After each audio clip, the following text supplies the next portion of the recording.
ಹರೇ ಕೃಷ್ಣ. ಭಗವದ್ಗೀತೆ ಅಧ್ಯಾಯ 8. ಶ್ಲೋಕದ ಅನುವಾದ ಹಾಗೂ ಶ್ಲೋಕದ ಭಾವಾರ್ಥ.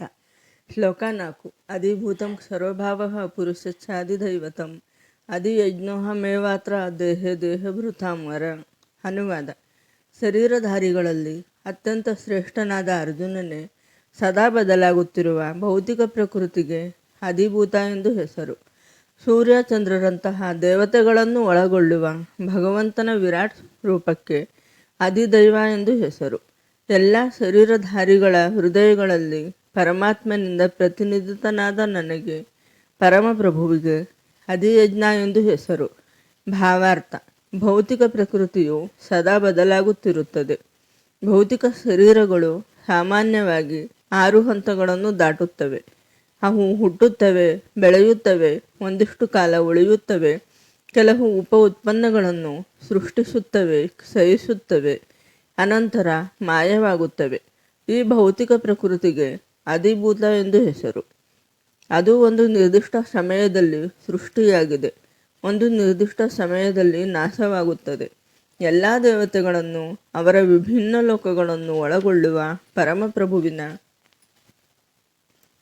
ಈ ವಿರಾಟ್ ರೂಪಕ್ಕೆ ಅಧಿದೈವತ ಎಂದು ಹೆಸರು. ವ್ಯಕ್ತಿಗತ ಆತ್ಮದ ಜೊತೆಗೆ ದೇಹದಲ್ಲಿ ಪರಮಾತ್ಮನಿದ್ದಾನೆ. ಪರಮಾತ್ಮನು ಶ್ರೀಕೃಷ್ಣನ ಪರಿಪೂರ್ಣ ಪ್ರತಿನಿಧಿ. ಪರಮಾತ್ಮನು ಅಥವಾ ಅಧಿಯಜ್ಞನು ಹೃದಯದಲ್ಲಿ ನೆಲೆಸಿರುತ್ತಾನೆ. ಈ ಶ್ಲೋಕದ ಸಂದರ್ಭದಲ್ಲಿ ಏವಾ ಶಬ್ದವು ತುಂಬ ಮುಖ್ಯವಾದದ್ದು, ಏಕೆಂದರೆ ಈ ಪದವನ್ನು ಬಳಸಿ ಭಗವಂತನು ಪರಮಾತ್ಮನು ತನ್ನಿಂದ ಬೇರೆಯಲ್ಲ ಎಂದು ಒತ್ತಿ ಹೇಳುತ್ತಾನೆ. ವ್ಯಕ್ತಿಗತ ಆತ್ಮದ ಪಕ್ಕದಲ್ಲಿ ಕುಳಿತ ಪರಮಾತ್ಮನು ದೇವೋತ್ತಮ ಪರಮಪುರುಷನು. ವ್ಯಕ್ತಿಗತ ಆತ್ಮಗಳ ಕರ್ಮದ ಸಾಕ್ಷಿ ಮತ್ತು ಆತ್ಮದ ಪ್ರಜ್ಞೆಯ ವಿವಿಧ ಬಗೆಗಳಿಗೆ ಅವನೇ ಮೂಲ. ಪರಮಾತ್ಮನು ವ್ಯಕ್ತಿಗತ ಆತ್ಮಕ್ಕೆ ಸ್ವತಂತ್ರವಾಗಿ ಕಾರ್ಯ ಮಾಡಲು ಅವಕಾಶ ನೀಡಿ ವ್ಯಕ್ತಿಗತ ಆತ್ಮನ ಕರ್ಮಗಳನ್ನು ನೋಡುತ್ತಿರುತ್ತಾನೆ. ಭಗವಂತನ ದಿವ್ಯ ಸೇವೆಯಲ್ಲಿ ನಿರತನಾದ ಕೃಷ್ಣ ಪ್ರಜ್ಞೆಯ ಪರಿಶುದ್ಧ ಭಕ್ತನಿಗೆ ಪರಮಪ್ರಭುವಿನ ಈ ವಿವಿಧ ಅಭಿವ್ಯಕ್ತಿಗಳ ಕಾರ್ಯಗಳು ತಂತಾವೇ ಸ್ಪಷ್ಟವಾಗುತ್ತವೆ. ಹೊಸಬನಿಗೆ ಪರಮಪ್ರಭುವಿನ ಪರಮಾತ್ಮ ಸ್ವರೂಪದ ಬಳಿ ಸಾರಲು ಸಾಧ್ಯವಿಲ್ಲ. ಆತನು ಅಧಿದೈವತ ಎಂದು ಕರೆಯಲಾಗುವ ಪ್ರಭುವಿನ ಬೃಹತ್ ವಿರಾಟ್ ಸ್ವರೂಪವನ್ನು ಧ್ಯಾನಿಸುತ್ತಾನೆ. ವಿರಾಟ್ ಪುರುಷನ ಕಾಲುಗಳು ಅಧೋಲೋಕಗಳು, ಸೂರ್ಯಚಂದ್ರರು ಅವನ ಕಣ್ಣುಗಳು, ಊರ್ಧ್ವಲೋಕ ವ್ಯೂಹವು ಆತನ ಶಿರಸ್ಸು. ಈ ವಿರಾಟ್ ಪುರುಷನನ್ನು ಧ್ಯಾನಿಸುವಂತೆ ಅಧ್ಯಾತ್ಮದಲ್ಲಿ ಹೊಸಬನಿಗೆ ಬೋಧಿಸಲಾಗುತ್ತದೆ. ಶ್ಲೋಕ 5. ಅಂತಕಾಲೇ ಚ ಮಾಮೇವ ಸ್ಮರನ್ಮುಕ್ತ್ವಾ ಕಲೇವರಂ ಯಃ ಪ್ರಯಾತಿ ಸ ಮದ್ಭಾವಂ ಯಾತಿ ನಾಸ್ತ್ಯತ್ರ ಸಂಶಯಃ. ಅನುವಾದ. ಅಂತ್ಯಕಾಲದಲ್ಲಿ ನನ್ನನ್ನು ಸ್ಮರಿಸುತ್ತಾ ಯಾವನು ದೇಹವನ್ನು ಬಿಡುವನೋ ಅವನು ಕೂಡಲೇ ನನ್ನ ಸ್ವಭಾವವನ್ನು ಹೊಂದುತ್ತಾನೆ, ಅದರಲ್ಲಿ ಸಂಶಯವೇ ಇಲ್ಲ. ಭಾವಾರ್ಥ. ಈ ಶ್ಲೋಕದಲ್ಲಿ ಕೃಷ್ಣ ಪ್ರಜ್ಞೆಯ ಮಹತ್ವವನ್ನು ಒತ್ತಿ ಹೇಳಿದೆ. ಕೃಷ್ಣ ಪ್ರಜ್ಞೆಯಲ್ಲಿ ಯಾವಾತನು ದೇಹವನ್ನು ಬಿಡುತ್ತಾನೋ ಆತನನ್ನು ಕೂಡಲೇ ಪರಮಪ್ರಭುವಿನ ದಿವ್ಯ ಭಾವಕ್ಕೆ ಕೊಂಡೊಯ್ಯಲಾಗುತ್ತದೆ. ಪರಮಪ್ರಭುವು ಪರಿಶುದ್ಧರಲ್ಲಿ ಪರಿಶುದ್ಧನು. ಆದುದರಿಂದ ಸದಾ ಕೃಷ್ಣ ಪ್ರಜ್ಞೆ ಇರುವವನು ಸಹ ಪರಿಶುದ್ಧರಲ್ಲಿ ಪರಿಶುದ್ಧನು. ಸ್ಮರನ್ ಎನ್ನುವ ಶಬ್ದ ಮುಖ್ಯವಾದದ್ದು.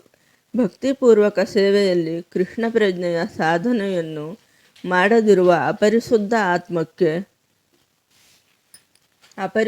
ಆತ್ಮಕ್ಕೆ ಕೃಷ್ಣ ಸ್ಮರಣೆಯು ಸಾಧ್ಯವಿಲ್ಲ. ಆದುದರಿಂದ ಮನುಷ್ಯನಾದವನು ಬದುಕಿನ ಪ್ರಾರಂಭದಿಂದಲೇ ಕೃಷ್ಣ ಪ್ರಜ್ಞೆಯ ಸಾಧನೆಯನ್ನು ಮಾಡಬೇಕು. ತನ್ನ ಬದುಕಿನ ಅಂತ್ಯದಲ್ಲಿ ಜಯವನ್ನು ಸಾಧಿಸ ಬಯಸುವವನಿಗೆ ಕೃಷ್ಣ ಸ್ಮರಣೆಯ ಪ್ರಕ್ರಿಯೆಯು ಅತ್ಯಗತ್ಯ. ಆದುದರಿಂದ ಮನುಷ್ಯನಾದವನು ಸದಾ ಒಂದೇ ಸಮನೆ ಹರೇ ಕೃಷ್ಣ ಕೃಷ್ಣ ಕೃಷ್ಣ ಹರೇ ಹರೇ, ಹರೇ ರಾಮ ರಾಮ ರಾಮ ಹರೇ ಹರೇ ಎಂಬ ಮಹಾಮಂತ್ರವನ್ನು ಜಪಿಸಬೇಕು. ಮನುಷ್ಯನಿಗೆ ಮರದಷ್ಟು ಸಹನೆ ಇರಬೇಕು ಎಂದು ಚೈತನ್ಯ ಮಹಾಪ್ರಭುಗಳು ಬೋಧಿಸಿದ್ದಾರೆ.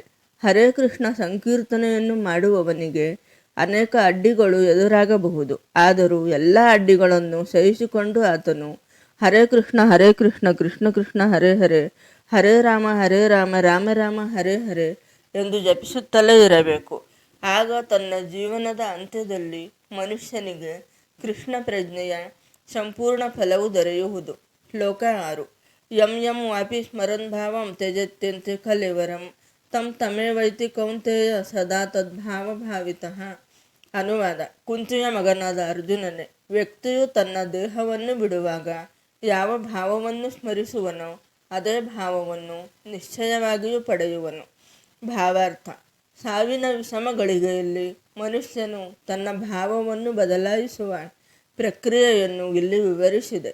ತನ್ನ ಜೀವನದ ಅಂತ್ಯದಲ್ಲಿ ಕೃಷ್ಣನನ್ನು ಕುರಿತು ಯೋಚಿಸುತ್ತಾ ದೇಹವನ್ನು ಬಿಡುವವನು ಪರಮಪ್ರಭುವಿನ ದಿವ್ಯ ಭಾವವನ್ನು ಪಡೆಯುತ್ತಾನೆ.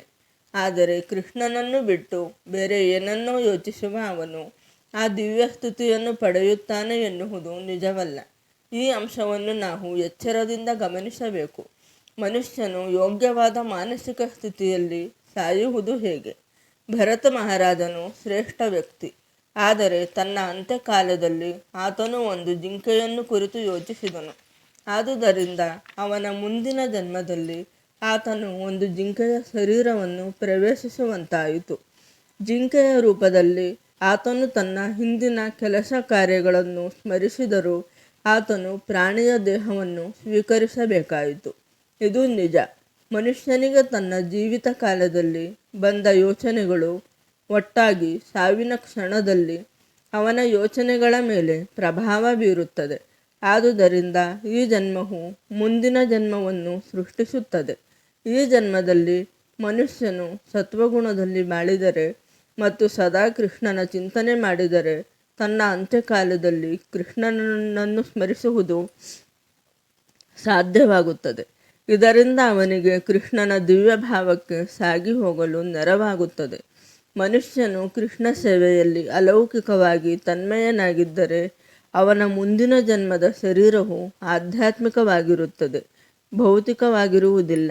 ಆದುದರಿಂದ ಈ ಜನ್ಮದ ಅಂತ್ಯದಲ್ಲಿ ತನ್ನ ಭಾವವನ್ನು ಯಶಸ್ವಿಯಾಗಿ ಬದಲಾವಣೆ ಮಾಡಲು ಹರೇ ಕೃಷ್ಣ ಕೃಷ್ಣ ಕೃಷ್ಣ ಹರೇ ಹರೇ, ಹರೇ ರಾಮ ರಾಮ ರಾಮ ಹರೇ ಹರೇ ಎಂದು ಸಂಕೀರ್ತನೆ ಮಾಡುವುದೇ ಅತ್ಯುತ್ತಮ ಪ್ರಕ್ರಿಯೆ. ಹರೇ ಕೃಷ್ಣ.